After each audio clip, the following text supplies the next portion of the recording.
नागालैंड से एफएसपीए की वापसी के लिए गृह मंत्री अमित शाह ने एक कमेटी का गठन किया है। यह कमेटी 45 दिनों में अपनी रिपोर्ट देगी।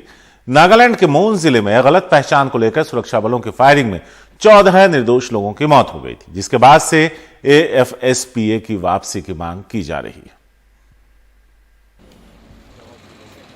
Armed forces special powers act यानी एएफएसपीए हटाने की मांग के जोर पकड़ने के बीच रविवार को नागालैंड के मुख्यमंत्री नेफ्यू रियो के एक ट्वीट से इन अटकलों को और हवा मिल गई। उन्होंने लिखा कि केंद्र ने नागालैंड से एएफएसपीए को वापस लेने की मांग पर विचार के लिए एक कमेटी बनाने का फैसला किया है। कमेटी 45 दिनों में अपनी रिपोर्ट देगी। नागालैंड में फायरिंग करने वाले सेना के जवानों के खिलाफ कोर्ट ऑफ इंक्वायरी की जाएगी और उन्हें तुरंत सस्पेंड किया जाएगा। नागालैंड में फायरिंग में जान गंवाने वाले 14 युवाओं के परिजनों को सरकारी नौकरी दी जाएगी।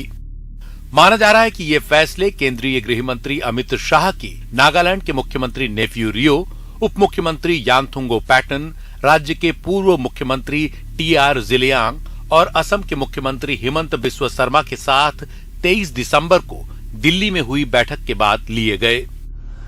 पिछले ही हफ्ते नागालैंड विधानसभा ने एक प्रस्ताव पास कर केंद्र सरकार से उत्तर पूर्व के राज्यों से एएफएसपीए हटाने की मांग की थी। 4 और 5 दिसंबर को नागालैंड के मोन जिले में सेना की फायरिंग में 14 निर्दोष युवाओं की मौत के बाद एएफएसपीए हटाने की मांग जोर पकड़ चुकी है। इस फायरिंग के बाद नागालैंड में काफी विरोध प्रदर्शन हुए। न्याय होने तक सैन्य बलों के साथ पूरी तरह असहयोग की बात कही गई। कांग्रेस ने इस मसले पर गृह मंत्री अमित शाह का इस्तीफा भी मांगा। दिल्ली में अगर इस तरह की जो 14 लोग की मौत हो जाती, बम्बई में होता, कलकत्ता में होता, तो इस तरह की जो है रवैया सरकार से कभी, इस तरह की हरकत से सरकार कभी बच नहीं पाती, क्योंकि पूर्वी उत्तर भारत की बात है, तो इसलिए कोई पूरी तरीके से जो इसको नजरअंदाज किया जा रहा है। तो कांग्रेस पार्टी का स्पष्ट डिमांड है, और डिमांड पर ही आ जाता हूं। एक तो असत्य का शहंशाह अमित शाह को तुरंत इस्तीफा देना चाहिए। नागालैंड में विरोध कर रहे संगठन इस मामले में गृह मंत्री अमित शाह से माफी मांगने की भी मांग कर रहे हैं, लेकिन इस मसले पर अभी तक केंद्र चुप्पी साधे हुए है। नागालैंड के ओटिंग गांव के पीड़ित परिवार इस मामले में न्याय की मांग कर रहे हैं।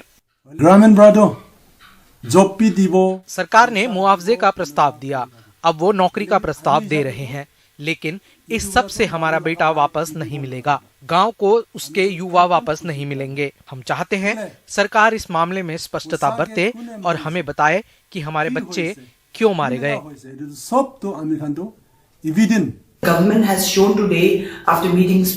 नागरिक समाज में काफी गुस्सा है, इसलिए इस मांग से पीछे हटना इतना आसान नहीं है, भले ही सरकार ने लोगों तक पहुंचने की कोशिश की हो।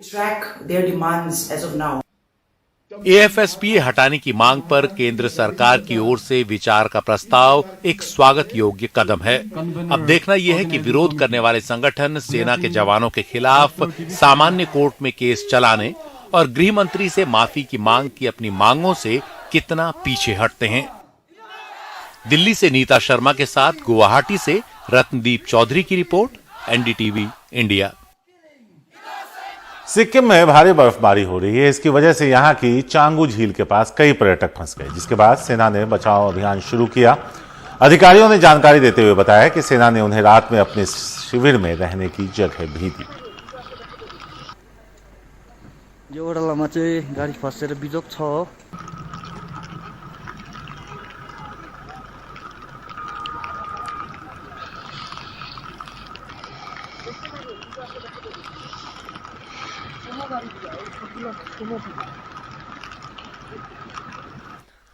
अरुणाचल प्रदेश के तवांग में भी भारी बर्फबारी हो रही है। यहां कल कानून मंत्री किरेन रिजिजू का काफिला भी कुछ देर के लिए फंस गया। जहां बर्फ से भरी सड़क के बीच किरेन रिजिजू ने भी अपनी गाड़ी को धक्का दिया। किरेन रिजिजू ने इन तस्वीरों को ट्वीट कर सैलानियों को सलाह दी कि बैशाखी, सेलापास और नुरानांग में भारी बर्फबारी हो रही है और वहां जाने से बचें।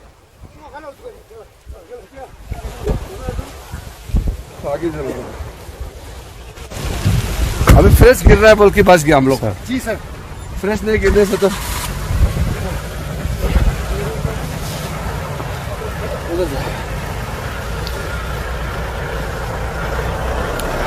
आगे ले जाओ, ये मत दिया मत स्लिप होगा, आगे ले जाओ।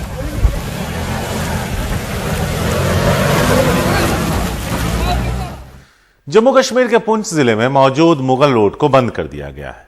प्रशासन ने इलाके में भारी बर्फबारी को देखते हुए यह फैसला किया है। इस रास्ते पर पूरी तरह से आवागमन को बंद कर दिया गया। ये रास्ते पूरी तरह से बर्फ से ढक गए हैं और इलाके में लगातार बर्फबारी हो रही है।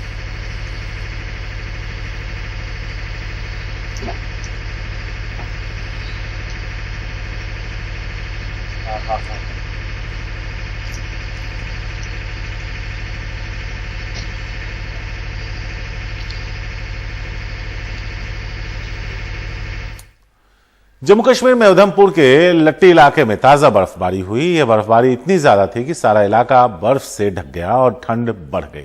कश्मीर के कई इलाकों में भी रविवार को बर्फबारी देखने को मिली और लोग भी इसका लुत्फ उठाते नजर आए।